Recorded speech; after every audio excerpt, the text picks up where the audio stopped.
Assalamualaikum warahmatullahi wabarakatuh.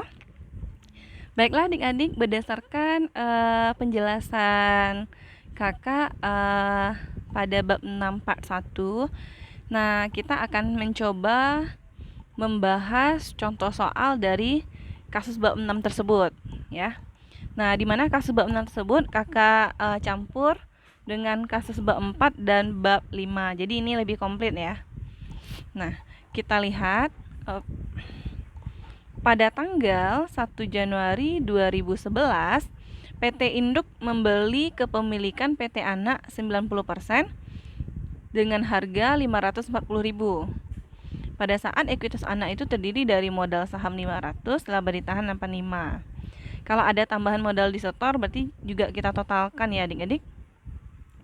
Perbedaan CI dengan nilai buku dialokasikan ke goodwill. Nah, langkah pertama kita akan mencari selisih investasi.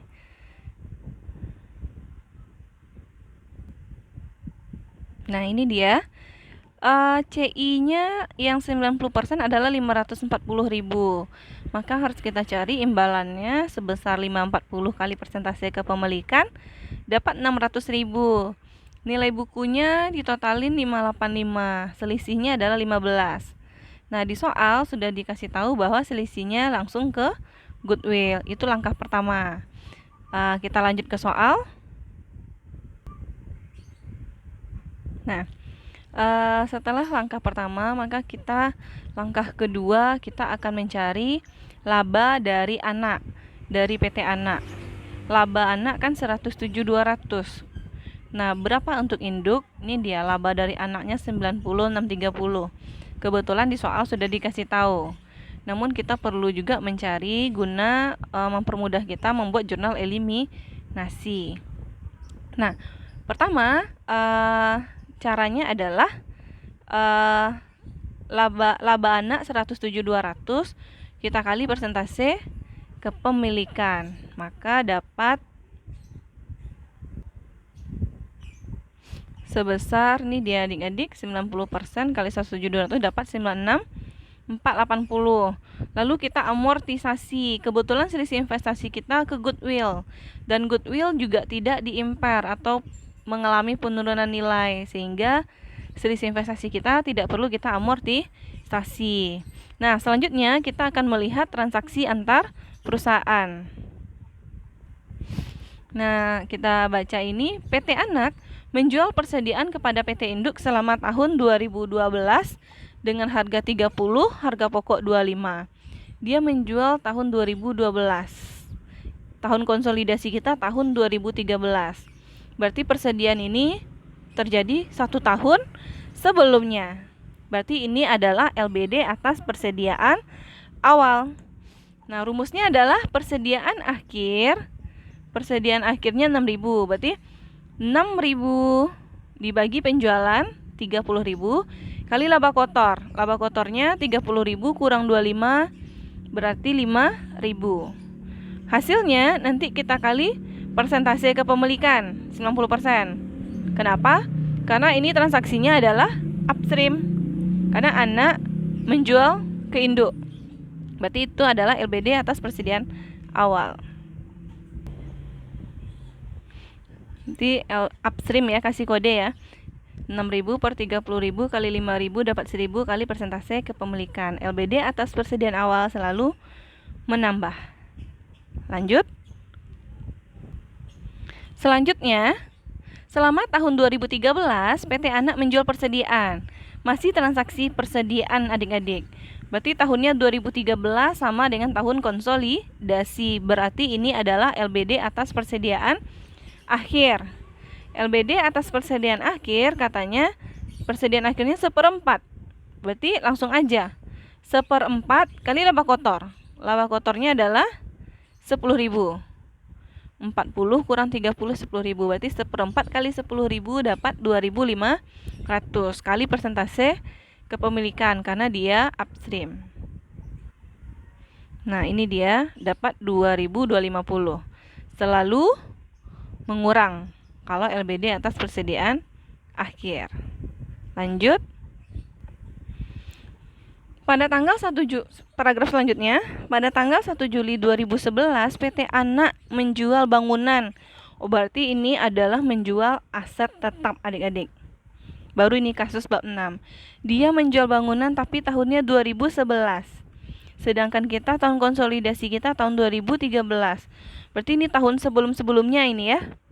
Berarti yang muncul hanya pengakuan bagian per bagian atas bangunan. Cara mencarinya adalah labanya bagi umurnya. Harga jualnya 200, nilai bukunya 170, berarti labanya 30.000. Umurnya 10, berarti 30.000 bagi 10 dapat 3.000. Karena upstream kali persentase kepemilikan. Nah, ini dia. Ini dia adik-adik, pengakuan bagian per bagian atas bangunan. 30 bagi 10 dapat 3.000 kali 90% dapat 2.700. Ini selalu menambah. Ini artinya kita melakukan perealisasikan LBD atas aset tetap yang dapat disusutkan selama kita miliki ini per tahunnya. Dah, lanjut. Selanjutnya, pada tanggal 1 Maret 2012 PT Anak menjual tanah. Masih aset tetap ya adik-adik. Tahunnya 2012. Kita 2013 konsolidasinya. Berarti tahun sebelumnya. Kalau tahun sebelumnya yang muncul kan hanya pengakuan bagian per bagian. Caranya kan laba bagi umur. Tapi ini tanah. Tanah apakah punya umur? Tanah tidak memiliki umur ekonomis. Maka tidak muncul dia di pencarian laba. Tapi transaksi ini harus adik-adik ingat karena dia tetap berpengaruh ke jurnal eliminasi nantinya. Ya, berarti nggak masuk ya ke pencarian laba. Lanjut. Pada tanggal 1 Januari 2013, nah, PT Anak menjual menjual peralatan kepada PT Induk dengan keuntungan 10.000. Nah, ini tahun 2013 adik-adik. Konsolidasi kita juga 2013, berarti muncul apa? LBD atas peralatan. Sebesar berapa LBD-nya? Sebesar labanya 10.000 kali persentase kepemilikan karena dia upstream. Nah, tambahannya karena dia terjadi di awal tahun adik-adik, maka juga muncul pengakuan bagian per bagian. Artinya kita sudah memakai 1 Januari ke 31 Desember, kita memakainya setahun. Berarti muncul 2 ya. Nah, ini dia. Nih, LBD atas peralatan 10.000 kali labanya kali persentase kepemilikan selalu mengurang. Terus pengakuan bagian per bagiannya 10.000 dibagi, ini bagi ya. Umurnya 5 tahun dapat 2.000 kali 90% dapat 1.800. Pengakuan bagian per bagian selalu menambah. Kita totalkan dapat 96.30. Kita buktikan. Nah, sama dengan yang di soal, berarti kita sudah benar. Selanjutnya kita akan mencari share NCI. Mencari share NCI sangat mudah. Adik-adik perhatikan perhitungan laba. Adik-adik hanya memperhatikan ini ya, yang ada persentasenya. Ini ada. Kebetulan semua ada persentase. Ya udah semuanya aja kita totalkan. Dapat 96.30 bagi 90% kali 10% dapat 10.070. Sangat mudah ya untuk mencari share NCI. Selanjutnya kita akan mencari investasi pada anak. Nah, untuk mencari investasi pada anak, adik-adik karena ini kita berapa tahun setelah akuisisi, kita cek soal dulu. Kita mengakuisisi tanggal 1 Januari 2011 sampai 31 Desember 2013. Berarti 2011, 2012, 2013. Berarti 3 tahun setelah akuisisi ya. Nah, karena dia 3 tahun setelah akuisisi, maka mencari investasinya adalah dengan cara ekuitas akhir anak, modal saham sama laba ditahannya kita kali dengan persentase kepemilikan. Angka ini kita lihat di dalam laporan. Sebesar ini ya adik-adik, modal saham 500, modal saham anak, laba ditahan akhir anak 167.200. Sehingga totalnya 667.200. Nah, sehingga dapat 604,80. Lalu kita tambahkan dengan sisa sisi investasi. Kebetulan sisi investasi kita cuma goodwill dan itu belum kita apa-apakan, belum mengalami penurunan nilai dia. Berarti ya tetap dia 15.000 kali persentase kepemilikan. Tapi kalau ada yang yang diamortisasi yang pakai umur, ini kita cari sisa selisih investasinya setelah 3 tahun ya. Karena kita 3 tahun setelah akuisisi. Dapat 13.500. Nah, selanjutnya selalu kita kurangi dengan LBD atas persediaan akhir ini adik-adik. Pokoknya yang sisa-sisa yang belum direalisasi. LBD atas persediaan akhir, mana dia? Ini dia 2.500 kali 90%, 2250. Kita masukin ke sini.